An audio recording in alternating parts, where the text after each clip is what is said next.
മക്കളുള്ള പ്രദേശങ്ങളിൽ, കാഞ്ഞിരപ്പള്ളി പൊതുവെ സമ്പന്നമാണെങ്കിലും എനിക്ക് അത്രയും തന്നെ പുരോഗമിച്ചിട്ടുണ്ടോ എന്ന് സംശയമുണ്ട്. അവിടെയൊക്കെ നമ്മൾ നോക്കിക്കഴിഞ്ഞാൽ, ഇങ്ങനെ പെൺകുട്ടികളെ നോക്കിക്കഴിഞ്ഞാൽ, നമ്മളൊരു വഴിയെ പോകുന്ന നോക്കിക്കഴിഞ്ഞാൽ ഒരു 30-35% പോളിസിസ്റ്റിക് ഒവേറിയൻ സിൻഡ്രോം ഉണ്ട്. ഈ പോളിസിസ്റ്റിക് ഒവേറിയൻ സിൻഡ്രോം എന്ന് പറയുന്നത് അതിൽ 4 സംഗതികളാണ്. കൗമാരത്തിൽ 4 വർഷത്തോളം നീണ്ടു നിൽക്കുന്ന ആർത്തവ തകരാറുകൾ. ആദ്യത്തെ 4 വർഷം ഇറഗുലർ പീരിയഡ്സ് ആയിരിക്കും. രണ്ടാമത് മുഖത്തും മേൽത്താടിയിലും വിരലുകളിലും കാണുന്ന രോമ വളർച്ച. മൂന്നാമത്തെ ആർത്തവം തുടങ്ങുന്നതിന് മുമ്പ് തന്നെ അമിതവണ്ണം. ഞാൻ ആദ്യം പൊക്കവും വണ്ണവും തമ്മിലുള്ള റിലേഷൻസ് നിങ്ങളോട് പറയാൻ കാരണം അതാണ്. ഓരോരുത്തരും പോയി നിങ്ങളുടെ പൊക്കവും വണ്ണവും നോക്കി നിങ്ങൾക്ക് വണ്ണം കൂടുതലുണ്ടോ എന്ന് നോക്കണം. അപ്പൊ അങ്ങനെ വണ്ണം കൂടുതലുള്ള പെൺകുട്ടികളിലെ, വണ്ണമില്ലാത്തവരിലും ഉണ്ടാകാമെങ്കിലും വണ്ണം കൂടിയ പെൺകുട്ടികളിലെ പോളിസിസ്റ്റിക് ഒവേറിയൻ സിൻഡ്രോം കാണാനുള്ള സാധ്യത കൂടുതലാണ്. അതിനു പുറമെ മുഖക്കുരു ഈ പ്രായത്തിലെ മിക്ക കുട്ടികൾക്കും കാണാം. അതുകൊണ്ട് മുഖക്കുരു ഉണ്ടെന്നുള്ളത് കൊണ്ട് മാത്രം പോളിസിസ്റ്റിക് ഒവേറിയൻ സിൻഡ്രോം ആവണമെന്നില്ല.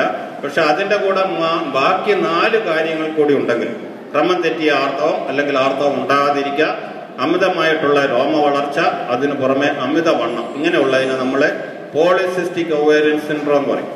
ഇപ്പൊ നമ്മളിത് ഓവറിയുടെ ക്രോസ് സെക്ഷനാണ്. മുകളിലുള്ളത് നോർമൽ ഓവറി, അടിയിലുള്ളത് പോളിസിസ്റ്റിക് ഓവറി. ആ പോളിസിസ്റ്റിക് ഓവറിൽ ഒരുപാട് കുമിളകൾ കാണും. കുമിളകൾ നമ്മൾ നെക്ലേസ് പോലെ ഇങ്ങനെ ചുറ്റി കുമിളകളായിട്ട് ഇങ്ങനെ കാണും. അതിനാണ് നമ്മൾ പോളിസിസ്റ്റിക് ഒവേറിയൻ സിൻഡ്രോം എന്ന് പറയുന്നത്. ഈ പോളിസിസ്റ്റിക് ആർത്തവ പ്രശ്നമുള്ള കൗമാരക്കാരിൽ 73% പോളിസിസ്റ്റിക് ഒവേറിയൻ സിൻഡ്രോം എന്ന അണ്ഡാശയ രോഗം കാണപ്പെടുന്നു.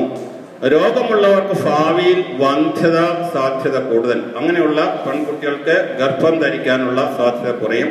ഗർഭിണിയായി കഴിഞ്ഞാൽ അലസിപ്പോകും, പലതവണ അലസിപ്പോകും. പിന്നീട് പിൽക്കാലത്ത് ഓവറിയിലെ ചില രോഗങ്ങൾ, അങ്ങനെയൊക്കെ പ്രമേഹം, അങ്ങനെയൊക്കെ ഉണ്ടാകാനുള്ള സാധ്യത ഉള്ള ഒരു രോഗമാണ് ഈ പോളിസിസ്റ്റിക് ഒവേറിയൻ സിൻഡ്രോം. അതിന് പ്രധാനമായിട്ടും 2 കാര്യങ്ങളാണ്. ഒന്ന്, നമ്മുടെ പഴയ കാലത്തെ പോലെ നമ്മൾ വ്യായാമം ചെയ്യുന്നില്ല എന്നുള്ളത്. ദൈവം നമ്മളെ സൃഷ്ടിച്ചിരിക്കുന്നത് നടക്കാൻ വേണ്ടിയാണ്. അതുകൊണ്ടാണ് കാലുകൾ തന്നിരിക്കുന്നത്, 2 കാലുകൾ തന്നിരിക്കുന്നത് നടക്കാൻ വേണ്ടി. ഇപ്പൊ നമ്മൾ ഒരു ദിവസം 10,000 അടിയെങ്കിലും നടക്കണമെന്നാണ് ദൈവം അങ്ങനെ കണക്കൂട്ടിയിരിക്കുന്നത്. നമ്മൾ അത്ര നടക്കാറുള്ളൂ. ഏറ്റവും കൂടുതൽ നടന്നാൽ തന്നെ ഒരു 6,500 അടിയൊക്കെ നടക്കാറുള്ളൂ. 6,500